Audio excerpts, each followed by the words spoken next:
Welcome to today's webcast. We'll be getting started in just about 2 minutes.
Once again, welcome everyone. We'll be getting started in just about 1 minute.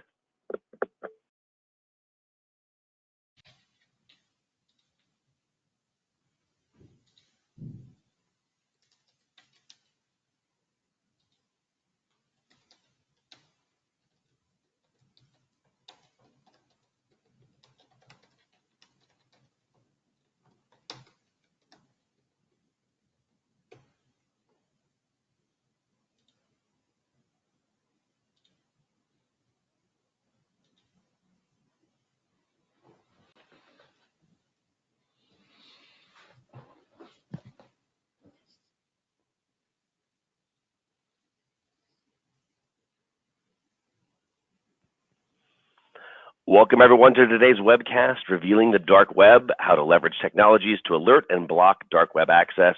I'm your host, Nick Cavalancia, and I'm from Techvangelism, and I'm joined today by Patrick Knight. Patrick is the Senior Director of Cybersecurity Strategy, and Technology at Veriato. Hey Patrick, thanks for joining me today.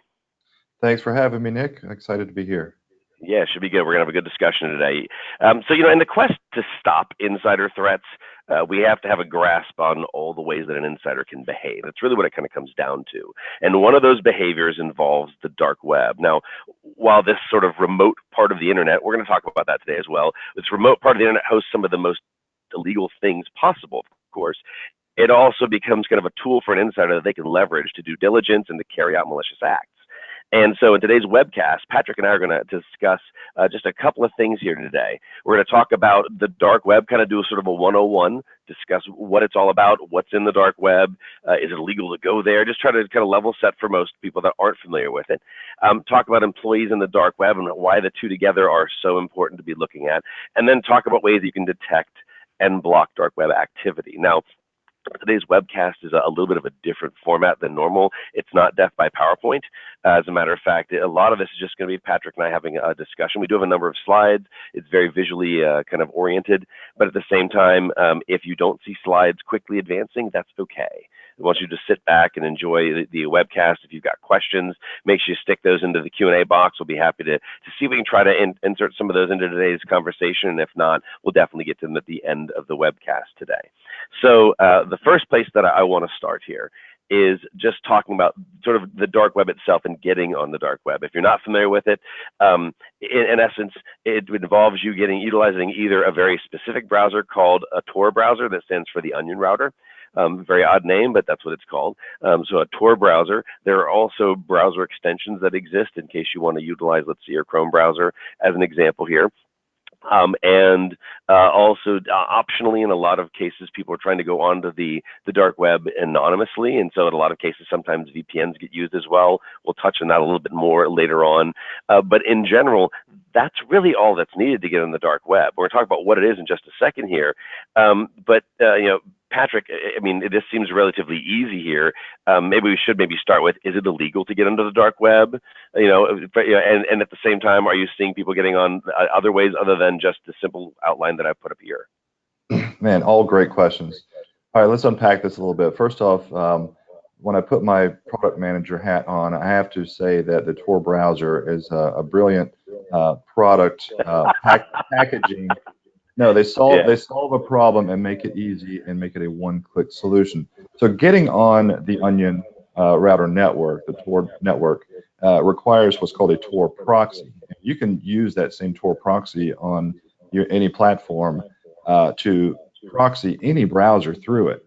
You can simply execute it with the command line, and it's packaged and bundled with the Tor browser, which is merely just a modified Firefox browser. They took out some of the components that might reveal things like cookies and data that you wouldn't want if you're truly trying to be anonymous, but it is otherwise a functional Firefox browser. But they bundled it with a Tor proxy, and it's the proxy itself that gets you onto the to the dark web. But you can actually configure any browser to go through that, and that's one of the points that I like to point out, because if you can target that key component, whether you want to block access to it or prevent access to the dark web, that's the key component. Also, obviously, if someone's got the bundled package all together here with the Firefox browser, they've made it easy, just one click and you've got everything installed and it gets you online. So that being the key technology, I do want to point out, though, from a personal perspective, I'm a huge personal privacy advocate. My lifelong career has been security, and security and privacy typically go hand in hand. Now, I know that to amplify your security, sometimes we ask ourselves to give up a little privacy. I mean, this is asked of us all the time when it comes to government being able to stop terrorists, for example, and it's that trade-off between privacy and security. We are in no way advocating that the use of Tor browser in personal use is in any way a bad thing. And it's obviously what you do on the dark web, but if someone wants anonymity and wants to enhance their privacy on a personal level, I'm a huge advocate for that. So I don't want anyone to walk away from this thinking that we're anti-dark web or anti-Tor or anti-Tor browser and the activities we might be against. But I think we can all agree that in the enterprise, the presence of someone trying to circumvent their network using an anonymous tool like the Tor browser or a Tor proxy might signify something is going wrong. Unless it is something that is explicitly sanctioned, I think we can all agree that that's a huge factor. And the most notorious insider in the modern era, Edward Snowden, when he leaked data, got it to Greenwald, the reporter. Greenwald supposedly got the data to WikiLeaks.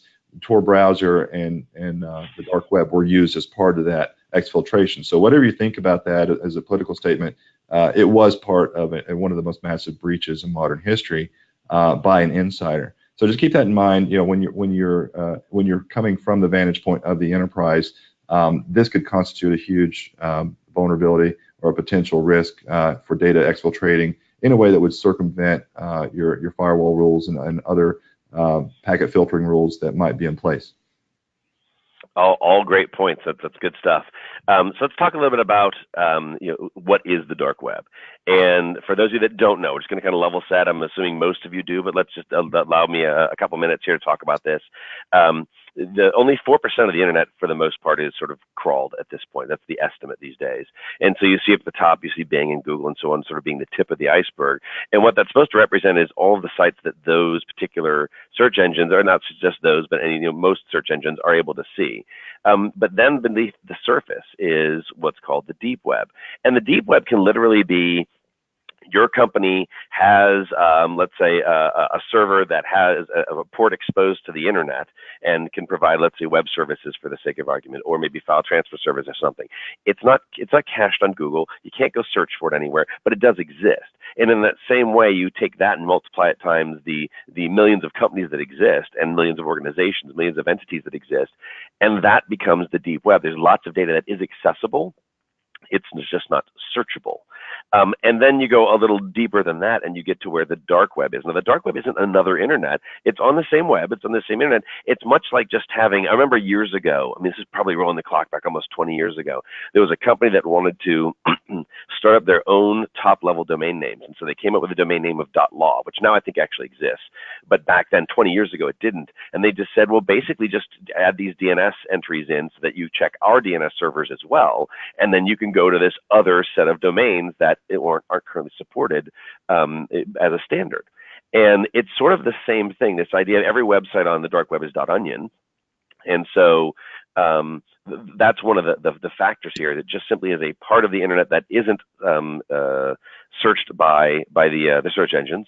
It's not generally accessible by the deep web. You have to use a Tor browser or a Tor proxy to get to it, and it's on a set of servers that are not configured to be accessible, let's say by regular DNS, as the case would be here. So, Patrick, I'm sort of thinking, well, our focus today is on the deep web. All of the subsurface web is sort of leveraged by cyber criminals, by insiders, et cetera. I mean, would you agree? Yeah, well, that's the industry of cyber, the professionals, online cyber criminal networks has been around for 20 years or more. That my entire career has been built on trying to fight this, and they continue to get more and more sophisticated.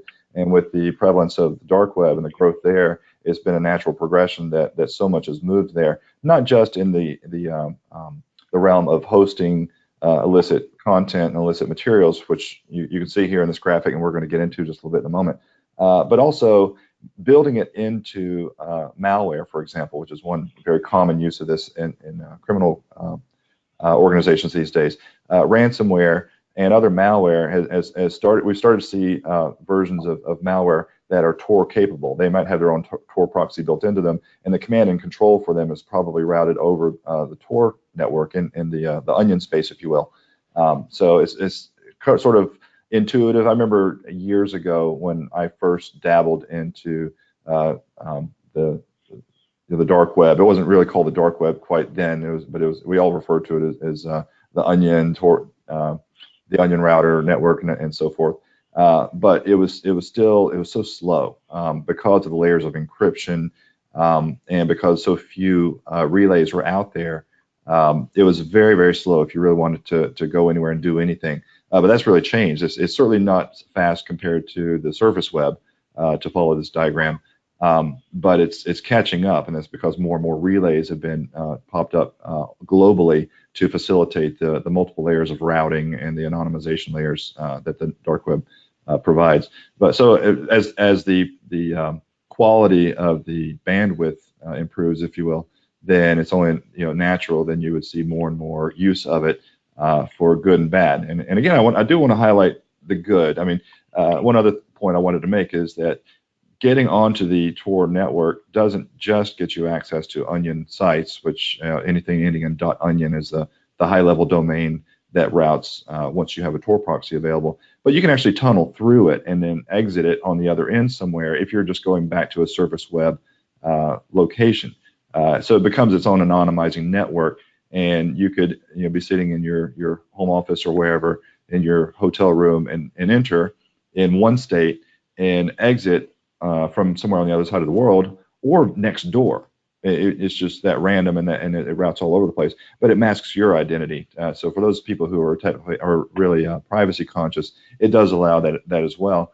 But again, it's being used more and more for that because the bandwidth is improving, and I would expect that to continue improving. Yeah, good stuff. So let's do this.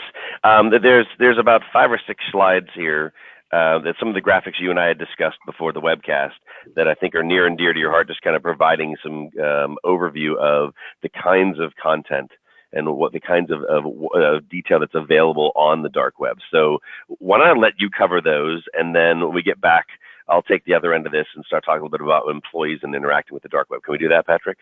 Certainly. All right, cool. So I picked this because I wanted to explain to people who weren't familiar with how do you get around the dark web, where do you start? If you're on the surface web, and let's pretend for a moment you've never been on the internet. Well, where do you go first? What's out there? Well, the first thing people might do is probably go to a search engine like Google or Yahoo or whatever they're using these days. They probably need to be told you need to go to Google. If you're really that unaware of how to get on the internet. Well, the dark web is no exception. Now, the problem with the dark web is there aren't really that good of search engines for the dark web. I mean, we've already mentioned and made the point that Google won't see it because Google does not proxy onto the dark web, and nor does Bing or any of the other surface web search engines. But there are places to start, and so one of the way, as a security researcher, folks who may not be familiar with my background, I've been doing malware research, research into various types of network intrusion attacks all my career. So a part of that, part of providing a solution is learning the techniques. And so as a researcher, we always end up doing this, and we make jokes about, oh, I'm just doing research, ha ha ha. But really, you kind of have to know how to do this. And even on my surface web research, I was noticing on repositories where things were being posted, like malware or source code or even illicit stuff on the surface web. I started seeing a few years ago, sometimes someone would slip in a text file in an archive of something you're downloading, and in that text file it might include a link to a .onion site, and that was sort of a calling card. It wouldn't say it wouldn't give you instructions, install a Tor browser and go to navigate to this website. You either knew what it was or you didn't. So it's kind of a sort of a calling card, almost like graffiti. And I would see this also, you would see it in various formers and chans, like 8chan and 4chan. There's so many forums out there where illicit content is shared, and people who are political activists and so forth. Well, I would see also images being posted, but there would be someone would superimpose just a URL or embed a URL in an image. They would post the image, and it would be a .onion URL. Again, a calling card, sort of implying if if there was a picture of a gun or any kind of other illicit material, the .onion address would imply if you go there, you can probably buy some of this stuff on my .onion site. If you don't know what .onion means, then you have no business here in the first place. So that's where I started seeing the beginnings of how to access websites that otherwise unsearchable on the dark web. But it's unsurprising then to look at this photograph, and this is this is a wiki that I found. It's probably one of the first wikis that people would go to if they're new to the dark web, and it actually categorizes and lists a bunch of known URLs. Some are still alive, some may be dead. But just like the surface web, even these types of wikis and forums and search engines will continue to evolve. But if you see here, though, this is a long collection of sites, if you will. This one just starts with financial organizations on the dark web, and I'm using that term loosely. What I'm really referring to is Bitcoin and other cryptocurrencies, because if you're going to do anything on the dark web for a monetary exchange, you're probably going to need to start there and set up your cryptocurrency. So that's kind of one of the first sections, but it goes down by category. So the point I'm trying to make is that in the absence of a really mature Google, if you will, for the dark web, there are attempts like this, and they typically start from somewhere in the surface web. The user finds out about it, and then they know what a .onion site is, so let me browse there, and it just branches out from there. So that's typically how some of this starts. I'm masking all these URLs because I'm really not trying to arm anyone here. We're trying to educate, but as you can see here, this is from an actual wiki. And it's quite long, and it contains a lot of categories of things that you probably would not be surprised are on the dark web. And that's what we're going to go to next, is see some of these examples.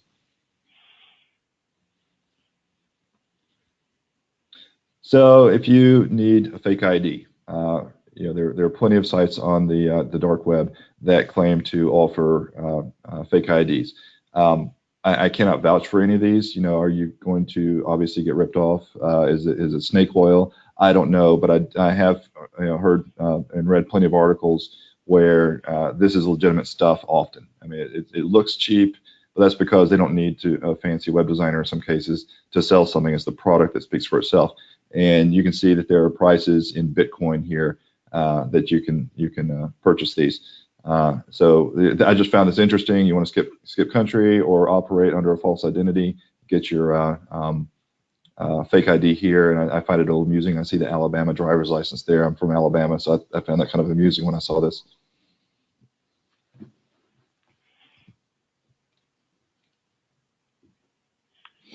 All right, drugs, another major product sold on the dark web. I think weapons and drugs would probably be the ones that stick out the most to me, the ones I hear about the most.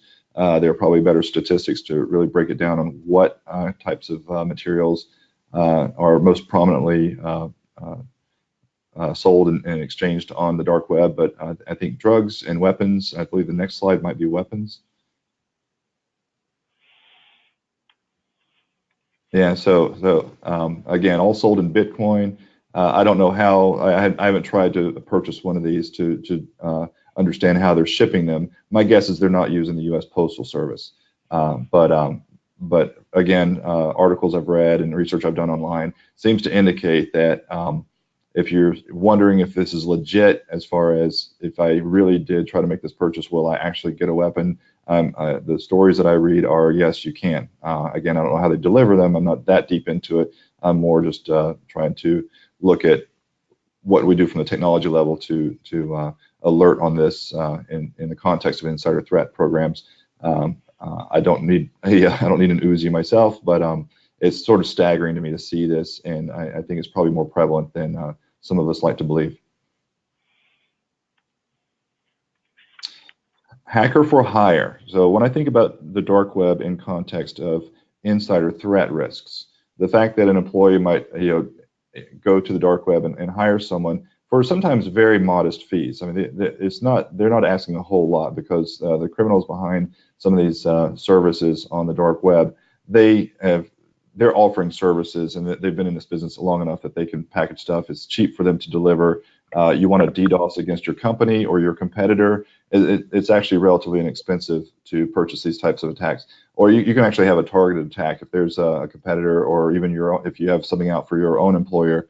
Have someone target the website, see if there's any open services, access to databases, similar to the Equifax breach, if you will. If there's something that's exposed to a public IP address that can be compromised and then sold on the dark web, this is one of the ways that can be done. And notice I have highlighted there, if you can read it, it's underlined, phishing.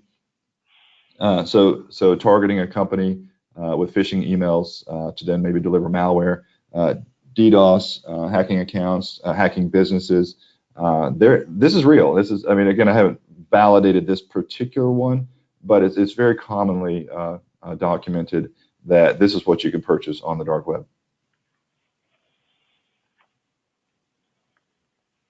So another vector for what it means to insider risks for organizations is the fact that an employee might want to expose the data that they have access to. And this is sort of our bread and butter. We're telling the world blocking threats from the outside through malware and external hacks is not sufficient to protect your data. You also have to be looking at what's going on inside your perimeter. Well, what if that person that you've given the keys to the fortress decides to download all your databases and put them up, post them to WikiLeaks or any of these other types of file sharing repositories to be shared with other entities through the dark web or otherwise? There's plenty of opportunity for that on the dark web. And again, one of the most notorious insider threat examples of the modern era, Edward Snowden, included using some of these services on the dark web. Patrick, what I find fascinating about this stuff is the fact that it's so readily available. I remember when, growing up as a kid, even if you were trying to find, a drug dealer, I don't know where to find a drug dealer, and now it's just literally going to the correct site and everything's at your fingertips. You made the comment about the hacking for hire. Recently, there was a cyber criminal group, Dark Overlord. They're responsible for releasing all the documents on 9/11, and they said they were going to do it in waves. And they were first trying to do it for ransom, meaning if you don't give us money, we'll release these documents that are damning. And they were releasing them bit by bit. And then it went to sort of like a crowdfunding thing, and I don't know what's happened to it since. But initially, months before, I think it's about 6 months before, on the dark web, they actually had what would be the equivalent of a job posting. Instead of being hacking for hire, it was more like, we're looking for somebody with these particular skills, and the pay was ridiculous. It was, I'm going to make up a number, but it was like, $24,000 a month, and then after 2 years, we bumped you up to $36,000 a month. The numbers aren't accurate, but it was those kinds of big numbers that would get someone's attention, because that group is going to make a lot of money, and so they're willing to compensate someone for it. So it certainly is something that would be of use to a malicious employee, which kind of takes us to our next slide, I think. Here, it's my segue. Yeah, just to tag on to that, I live, we all probably see our local news and we hear about this or that drug dealer busted or whatever. I suspect that in the modern era, the dark web is probably putting a lot of that out of business, because, to your point, I don't know where to get drugs either. But I can find Sure it. you don't, I can very quickly. I can very quickly find it on the dark web, which makes me, if I were to consider that, I'm 48 years old. If I haven't done it at this point, I'm not going to. But if I were, I'd probably find it much easier. Just like my wife shops on Amazon. Who wants to bother going to the mall these days? It's just, they never have anything in store. You have to deal with people. Just buy it online. It's there tomorrow. Done and done. So I think that's probably happening to some of the traditional criminal networks that you might see locally being put out of business, or they may need to be adapting or die out as an industry because of what the dark web is doing to them. Just like the internet is putting a lot of brick and mortar stores out of business for the same reason. No, agreed. And that's sort of the point I think that this slide here I want to make for you guys in the audience. In essence, you're thinking about, well, what does that have to do with employees in the dark web? I mean, really, how does that come together? And the idea is, first off, that they have access. You've seen the kinds of, just looking at the kinds of things that Patrick was putting up on the screen. You're seeing, passports and drugs and guns. You're thinking, well, my employees don't need to get that. What are you talking about? But it doesn't matter. It's still, we're talking about the idea overarching is there are the bad people that will do things around the web. Think of it this way.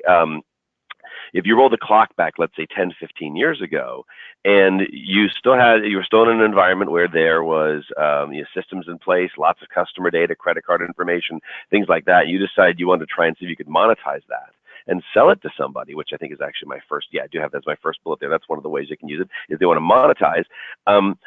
Who do you sell that to 15 years ago? I don't know. You have to know someone that already knows how to do that. Instead, now it could be completely anonymous. You go on the dark web saying, I've got some data I can sell. Is anybody interested? Now, you always worry about the FBI and other folks being on there, I presume, because again, like you, Patrick, I don't go on the dark web for any reason, really. But it's I would suspect there'd be some skepticism there. But the idea is if you're trying to find a way to monetize, and I put up a couple examples here of just your data, your own credentials, a user's credentials has elevated access. I think the average IT person, I remember reading a stat not too long ago, it was like last quarter. The average IT professional actually shares, I think it's 5 credentials with other people. And they could be shared accounts. It may not be personal credentials, but still they're credentials. Someone could sell that out because no one will ever know and I can make some money and whatever. That can happen too. So there's an ability to access somebody who might help an employee monetize. Another one here is solicitation. You saw the hacking for hire. You heard my example of the dark overlord, the cyber criminal group. And in this case, it could be just an employee being solicited, whether it's an employee who already has development skills, or maybe it's just an employee with there's access to that data and credentials, sort of the monetization in backwards. Or reverse, excuse me. So solicitation is another way. And then Patrick already kind of talked about this a little bit early on, but the exfiltration. The dark web can be used as a passageway through to exfiltrate data, and that going through, let's say, a Tor browser makes it rather secure. So, Patrick, what other ways have you seen employees leverage the dark web for personal gain? So, going back a couple of years, I actually worked in an organization where a younger employee was buying drugs, and he got caught because he was actually having them delivered to work. As I mentioned earlier, he wasn't the brightest guy, certainly not at my current employer, but I think that was speaking more to his addiction too. He was trying to find ways to feed his addiction. So no passing of judgment, only to say that was obviously not a very smart thing to do, and he's putting the organization at risk because a lot of this activity. Another one of the risks that we probably haven't mentioned very clearly is that why does it matter? It's not just your data, but anything, if it's just the employee doing something they shouldn't be doing, irregardless of the data access, maybe they're not doing anything with the company's data, but if they are doing illegal activity on the corporate network, on a corporate device, then they're probably placing the corporation itself, the organization itself, in jeopardy, legally or otherwise, just by participating in these activities. So it's not as benign as, if they're not buying anything that wants to harm.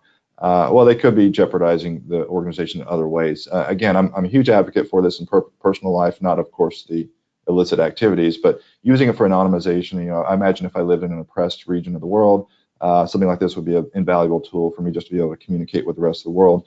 But obviously, again, as I said, in enterprise, the the odds that it is being used for positive use versus something negative are probably the numbers are probably skewed in favor of the negative, to say the least. So what am I seeing? I think the most anecdotally, it's been drugs and weapons. And one of the things that we're not talking about here a lot is, and I'm trying to keep this sort of rated G or PG, if you will, but we're professionals. And it's obvious, probably the first thing a lot of people think of is sex trafficking and illegal pornography, and just the possession of some of this stuff is illegal and would mandate a being reported to federal agents in order to investigate. It's that serious. So again, that puts the organization in jeopardy if someone's just merely accessing this stuff, not even buying it, just accessing that. So that's where the activity is what's illegal.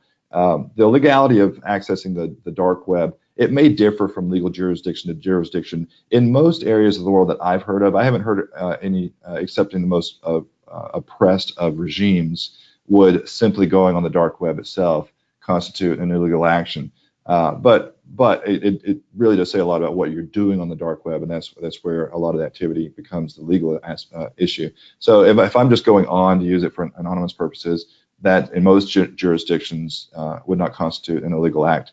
But it's these actions that we're listing here and others that, as sometimes just accessing them could be, depending on which jurisdiction you're in, an illegal act. You mentioned the word risk there early on, and that got me thinking a little bit of the other scenario here that is possible, puts your organization at risk if this is done on a work endpoint and so on, is if you have an employee interacting with someone on the dark web. These are not your friends, right? These are in essence, we're calling the bad guys. So hey, here's this executable that'll help you do whatever you think it's going to be. It's actually just the bad guy trying to.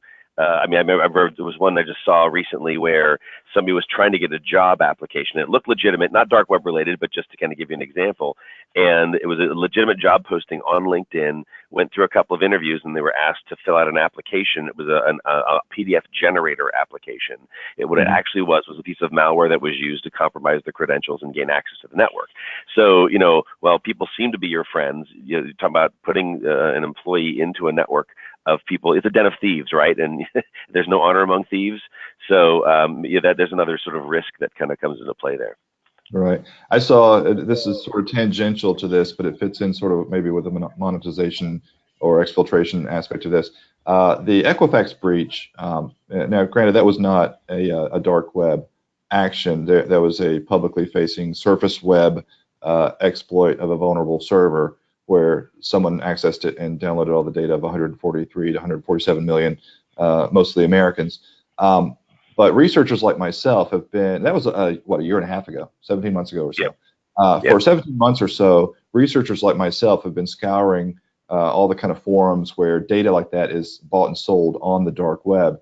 Because typically when there's a breach of data, it's exchanged. It's a commodity, and that's what a lot of people still may not realize about what's in it for anyone to steal my data. Well, it becomes bought and sold on the dark web for various reasons. Typically, the model has been for spam use. They need those active accounts to maybe spam you and send you, maybe for phishing accounts, maybe targeted phishing campaigns. Especially if you're known to be affected by the Equifax breach, now they can target you with phishing accounts about your Equifax account, and that's the type of tactic that they would use. Well, the data hasn't been showing up, apparently, according to various sources that research this.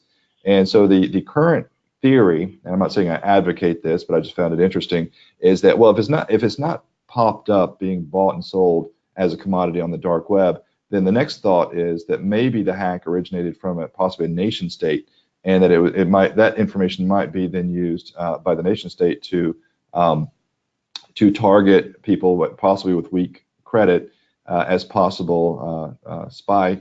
They can convert them to be a spy, given whatever access to whatever data they may have. And in the modern era of espionage, doesn't have to be anything about the government. Obviously, a government target would be valuable, but corporate espionage is huge. So if I have bad credit and my information was breached from Equifax, for example, and I got Patrick's information, he's got bad credit, oh, he's a security guy, he's probably got access to all kinds of stuff. I can target him, maybe convert him, and he'll sort of like put the back door in on our behalf so that we don't get busted, that kind of thing. There are all kinds of things that it sounds fantastical, but in this day and age, is it really? And so I found that fascinating. But again, it speaks to how people like me are going to the dark web to find what you hear about on going on the public web, on the surface web, often ends up on the dark web. And so again, as a commodity bought and sold, it's amazing to see this information exchange there. Sorry, I had myself on mute there. So let's talk a little bit about detecting employees and dark web activity, and I think that's the next good thing. So I wrote down a couple of things here, and I've kind of made it for you guys in the audience. I made it sort of tactical in terms of if you, depending on what kinds of solutions you have in play, there's some very specific ways you can detect this activity. So the first one is just simply using a Tor browser. And that is based off of if you've got something watching, let's say, processes on an endpoint. That's one way. If you're doing something that's more user activity monitoring related, you've got application titles. You've got file names that would be present if you're doing any kind of file auditing on an endpoint, that sort of thing. So you've got that. Certainly, if using, let's say, one of the browser proxies that we talked about earlier on, site names with .onion. That's really simple. You're just simply looking at a window title in, let's say, your Chrome browser that says they're going to something.onion. That's an easy one as well. So that's a real quick way to detect that. If you're watching network traffic, providing that it's not encrypted, there's some of that as well. And then maybe even on the endpoint, if they decide to use a VPN, typically a VPN is a choice that's used by the individual to further protect their identity, to further obfuscate who they are. So that even when they get into the Tor network, that they're not even coming in from, let's say, to use your previous example, Patrick, they're at their endpoint in the workplace, but they're VPNing to somewhere else using an anonymous VPN that doesn't keep track of logs and so on and so forth, and then they access the Onion router network. So even having maybe a VPN on an endpoint, which would be odd for most people, especially if it's a desktop machine, not a laptop for someone that's outside, maybe VPNing into your office. And then really on top of that, if we're talking about an employee using the dark web truly for malicious purposes against the organization, this is where we start getting into user behavior analytics. And there are leading threat indicators. There should be some leading indicators. I think it's, oh, Patrick, you may even know this. It's like 90-something% of all fraud has some kind of leading indicator beforehand. The ACFE always puts out a report every year. They report to the nations. I forget the number, but it's a very, very high percentage. There's always some leading indicator. They're having money troubles. They've communicated something to someone in the organization. The disposition changes. Their communication tone goes from positive to negative. You know, those kinds of things here. Patrick, what else did I miss from this list? There's a lot to unpack here. I love this. I'm going to, I don't know if to go from the work backwards or start from the beginning. Whatever works. The leading indicators comment is brilliant because, and I want to put my marketing hat on here for a moment and just talk about our strengths here, what our technology offers here.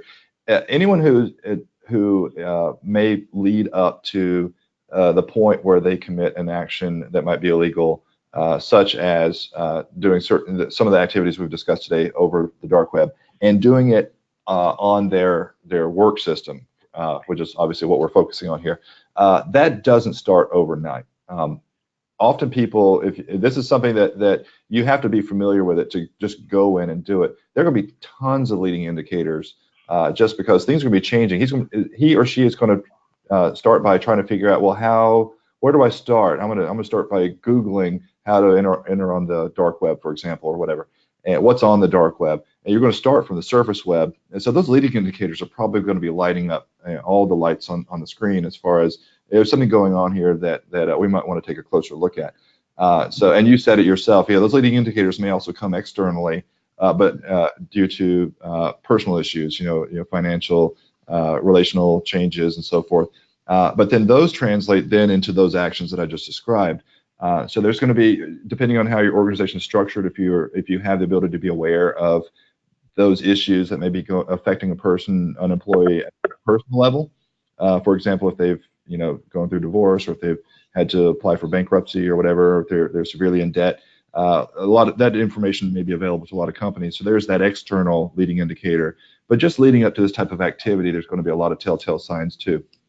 Working backwards, the presence of a VPN this is great because some people who think they know a lot about the Tor browser, for example, or using the Tor proxy would argue it itself is a VPN, and that would be correct. It does, add multiple layers of encryption. Where it comes out on the other end of the web is sort of anonymized. But at the gateway, you could still probably, even if you can't decode and decrypt that traffic, you're probably going to be able to spot at the gateway there might be some dark web access going on. The VPN masks that. So while it may or may not add extra protection depending on how you value or view encryption, more is probably better for uber security, privacy-minded people. But it's actually going to add something else, which is you don't know what's going over that VPN. It could be Tor traffic, it could be anything else. So to your point, yeah, the presence of an additional VPN, something not sanctioned by the organization, would be one of those leading indicators or just telltale signs that something more to look at here, folks. And the network traffic, I think I addressed a little bit, because even though you may not be able to decrypt the .onion traffic at the gateway, I'm not aware of any tools currently that can. Maybe some super, triple letter agencies might have some capabilities here. I don't know. But other than that, they're depending on the handshakes and the ports used, might be able to at least say, oh, I think there's dark web traffic going on here. So all great stuff. We've already mentioned the Tor proxy itself when you mentioned the browser and the applications, and the Tor proxy would be the key effective application component here for any browser. But yeah, all this stuff is really all the telltale signs that we would be looking for initially on something's going on here. So then the question really becomes for the audience, where do you think of the things we've talked about, which is most effective? What's going to be the best way for them to sort of detect? I think the obvious answer is you say, well, they're using a Tor browser. They're clearly on the dark web. That's an easy one, but that doesn't necessarily mean they're doing anything bad. And then you might go to leading indicators, going, well, that would help you determine that they might be doing something bad, and the dark web just is the medium by which they're doing it. But Right. So back to the question. So where do you see this being most impactful and effective for the audience if they're really trying to determine, A, if the employee is doing something on the dark web, but maybe even B, something that's maliciously intended? Right. So if you're using a good insider threat program technology like ours, you'll be able to immediately spot the first couple there, use of these applications, which we can certainly provide that visibility on, access to any .onion sites, which we can also do, and even unless you've been accessing the dark web for a long time and you think, I'm just going to go to work and do this one time, you've still got to do these things. Even if some of those other leading indicators that we discussed aren't present. Maybe you do have someone that's sophisticated and just this day decided with poor judgment to do this at work or on a work asset that is monitored by an insider threat program technology like ours. There's still these first two here are going to be just the first ones that light up all the lights. When it comes to the user behavior analytics part as well, a lot of these changes leading up to accessing the dark web would also factor into how the machine learning looks at my activities changing. So if my risk score, if the machine learning that's looking at my behaviors over time have been tracking me, then it's going to start noticing some behaviors here as well. And so to your point, the user behavior analytics component as well is going to start noticing these. So both at play, whether you're in user activity mode or user behavior analytics mode, and very strong here to notice those changes. Yeah, good stuff there. So let's talk about blocking the dark web a little bit. And the reality here for you guys in the audience is that this is not as easy as as just putting a couple bullets up here and saying, I'll just do these three things. I'm going to put three things up here. But this is not something that's that simple. Patrick and I were having some discussion about this and before the call even today. And this is one of the real challenges here. There's some easy things. I'm going to talk about both maybe what you should do and then a way in which to do it. And Patrick, I'd love for you to jump in here. I'm going to ask you, I have a question written here I want to talk to you about at the end specifically. But as I'm discussing something, if you want to put some commentary in, please do. The first thing is just blocking the Tor browser. You could start with the most basic thing that you already have if you have a Windows environment, and the assumption is you do. in group policies, you can do blocking of an application. Now, if you know anything about that, that's just based on the file name. So all that means is rename a file and suddenly it's in the whitelist, you're good to go. So it's not a very strong whitelist blacklist, but you can go with endpoint protection solutions, things like that actually will block specific applications from running. That's one way to block the dark web. Yeah, can I jump in on that right quick? Please, go right ahead. Yeah, sure. Again, to folks who may not have delved deep into the technology of the Tor browser, as I mentioned earlier, it's just a modified version of Firefox, the browser itself. So if you're not going to find an application running that says Tor browser. You will see the Tor.exe proxy, and that's that proxy component that I mentioned earlier. But what you're going to see is you're going to see Firefox.exe running, and so blocking Firefox.exe, unless you want to block all uses of Firefox, even the non-Tor enabled ones, then that's probably, to Nick's point, not going to be terribly effective. There are other signs. You could block it by file hash because it will be a unique version. It is modified and it's unique to that program. There is the title bar will tell you it's Firefox browser, or excuse me, a Tor browser. But if you base it on the application alone, it would be either the Tor proxy itself or some other way to block it, but since it's showing up as Firefox.exe.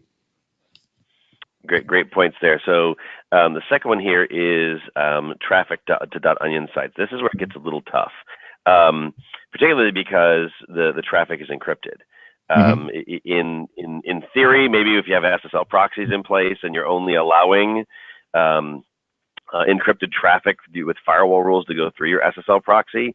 I haven't tried this in practical application. Patrick, maybe you can comment on that. I'm thinking that's the only way I can think of trying to sort of block traffic to those sites, as well as maybe in that case sort of detecting that you are doing it because the traffic is unencrypted until you get to the SSL proxy. But what's your thought on that?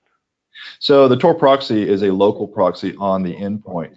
The stories I've heard from network administrators is it's extremely difficult to block .onion access once it goes out over the network through the gateway. And that's because of all the randomization of ports that it may show up as. Similar to how FTP has traditionally been extremely difficult to filter. If you're either going to block the initial connection and therefore block all FTP connections, or block it by remote address, or filter it that way, or you're not. And this .onion Tor access is no exception. So for the stories I've heard has been that it's from the network layer, it's very difficult to deal with or traffic going out just due to the randomization of the ports and obviously the encryption. Yeah, that becomes a real big challenge. I put use of VPN in here. That's obviously not threatening behavior, but if your users have no need for a VPN ever as part of their job, and they're utilizing a VPN application, and this goes back to a process, a file name being used, and so on and so forth. Again, endpoint protection, application whitelisting, blacklisting kind of thing. That's at least. It doesn't necessarily mean they're trying to use the dark web. They might just be trying to get a better ticket price on kayak.com by pretending that they're from Minneapolis or something, but it's certainly something that an organization might say, just not here. What's your thoughts on that? Yeah, and if it's not, that's where the organization needs to police what applications it allows on the network. Most enterprises will have a VPN technology available to their employees, especially if they need to work remotely to connect in. But it's going to be that one, and if they're allowing more than one or any others on the network, then they're probably jeopardizing the security of their network. I've last year, going back a year ago, raise your hand if you had to spend a lot of cycles dealing with preparations for the GDPR regulation coming out of the EU. So we did a lot of work internally over the months leading up to that to make sure that our cookie policy and our privacy policy and all that stuff that everyone had to deal with was up to date and met the expectations of that regulation.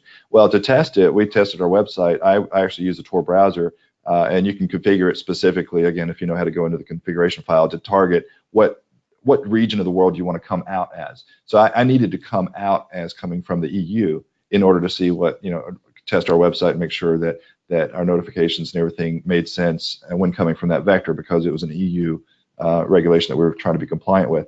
So there was, again, one of those positive uses of it. But if you are using a VPN for any other reasons, and your organization should be tracking that and making sure that it's for valid purposes. Yeah, that's good stuff. I think the real idea here is if you're trying to block the dark web, it almost goes back to thinking about detection, early detection, leading indicators, that sort of thing, as the medium by which you're going to block. There's a lot of you'll see software solutions all the time talking about how we can prevent X, and the reality is you peel back the onion, pun intended, sorry, is that by finding something that is a leading indicator, you prevented something worse from happening. In this case, someone going on the dark web is definitely a leading indicator of they're not going to because they want to find out the latest movie times to Captain Marvel or something. I mean, they're going there for at least, if nothing else, to go snoop around in someplace they should be snooping around on corporate grounds. And so using that as a leading indicator is something that helps prevent the truly malicious activity from happening by trying to stop it early, is my thinking.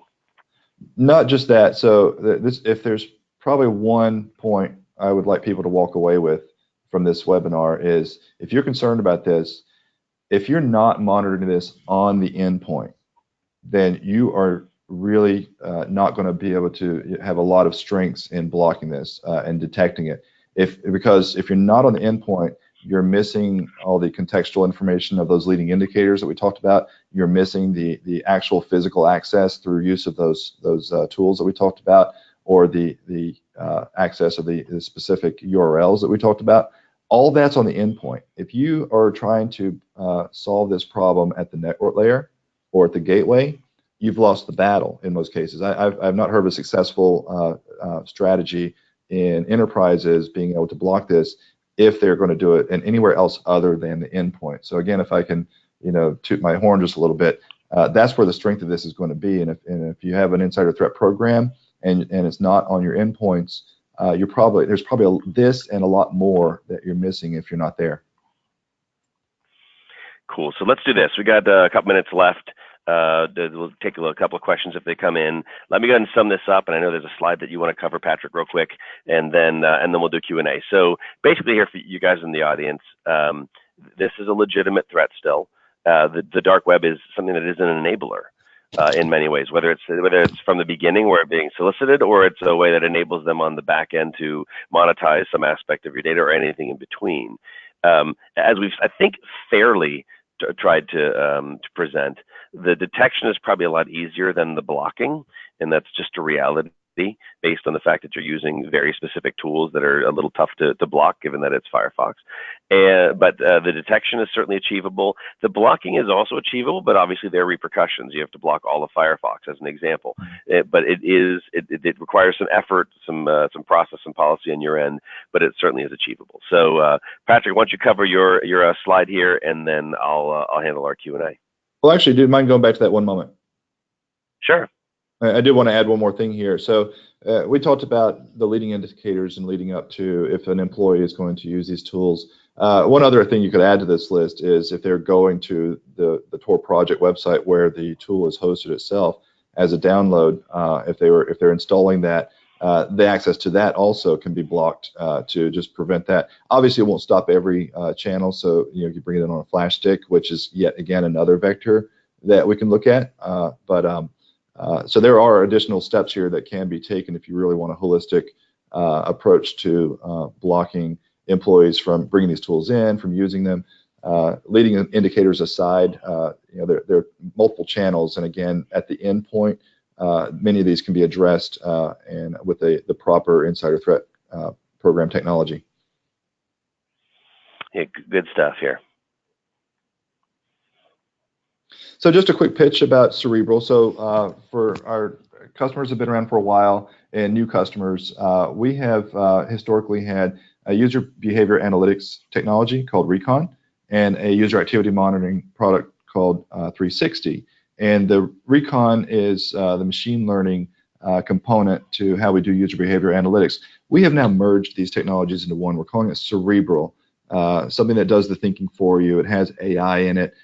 To deal with those, identifying those changes over time, both against myself as well as me against my group, if you have groups of employees, to see what's standing out here at the macro level, and again over time, where a lot of investigations typically wouldn't see the gradual changes or the if something significant is changing at that level.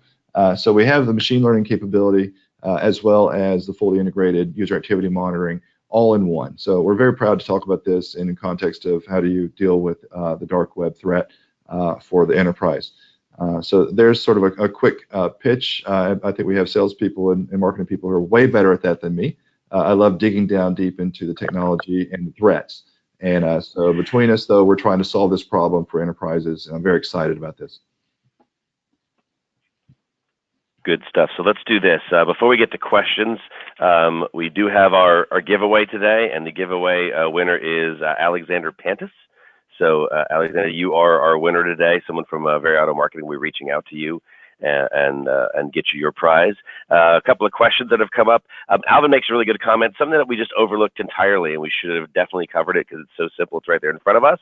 Alvin said, however, if your users don't have the ability to download the Tor browser because they don't have admin rights, then it lowers the risk. And he's absolutely right. We just totally forgot about it, Alvin. So you're spot on. That's another way to block it. It's just simply if you've got some kind of least privilege implemented, which requires users to be a low-level user on the machine, requires them elevating privileges or getting with IT in order to do that.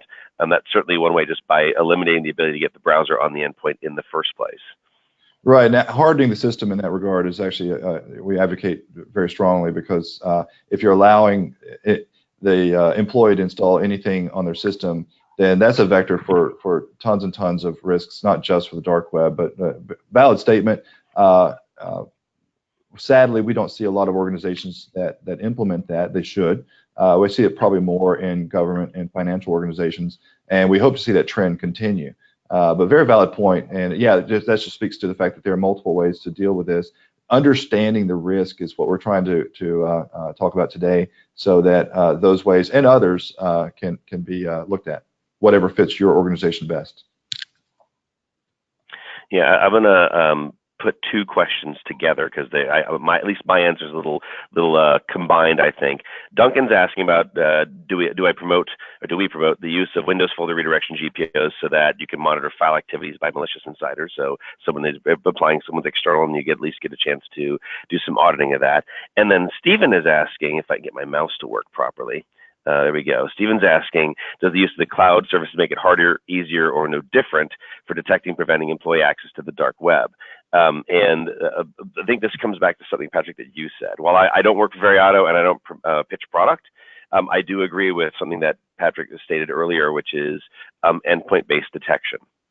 If your insider threat strategy involves you having detection on, let's say, a file server, on a SharePoint site, on whatever it is, all you're able to detect is access to that particular aspect of the network. And you go, well, I put all that into a SIEM solution, and I have all of that data, together in one place, and I can sort of corroborate all the information and figure out what people are doing in sequence. But you're still missing out on things that happen on the endpoint, like if they just happen to, let's say, open up a Skype chat with somebody. You're not seeing the Skype chat, because if it's an application with no audit logs, none of those audit logs go into a SIEM solution, so you're kind of out. So I agree with him where if it's endpoint based, and going back to the questions that were asked, Duncan talking about using folder redirection. No, I'd rather have an endpoint-based solution that's watching no matter what they do.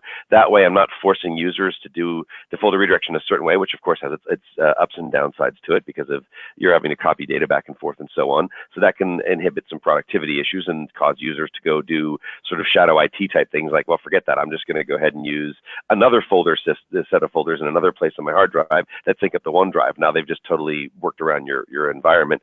And then back to Stephen's question about the cloud services make it harder. In general, the answer is yes, because users end up having their own endpoints. So that becomes really trying if it's at least a corporately owned endpoint.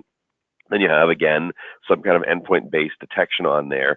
If it's a personally owned endpoint, it is vastly more difficult. Even if you were to say, well, if you're going to do anything corporate-related, you have to log into a remote desktop of some kind. And, well, they can just put the Tor browser on their own personal, portion of that machine and not in the remote session. It gets very, very hairy at that point, and it's really tough to do. So the two separate questions I kind of want to answer. Patrick, you could take them separately if you like, or combine them and mash them up if you want. But what do you think? Well, a lot there to unpack. So in the context of a thorough insider threat program, clearly we advocate covering all endpoints. So if they're enterprise assets, then the insider threat technology needs to be on all the endpoints. So if you have cloud-based servers or systems, those are no exception. If you expect your employees to be handling data, doing any activities on them whatsoever, then they need to be covered as well. So they have to be part of that insider threat program as well. So that's what I have to say about that. The cloud makes it no different. I mean, it's an endpoint.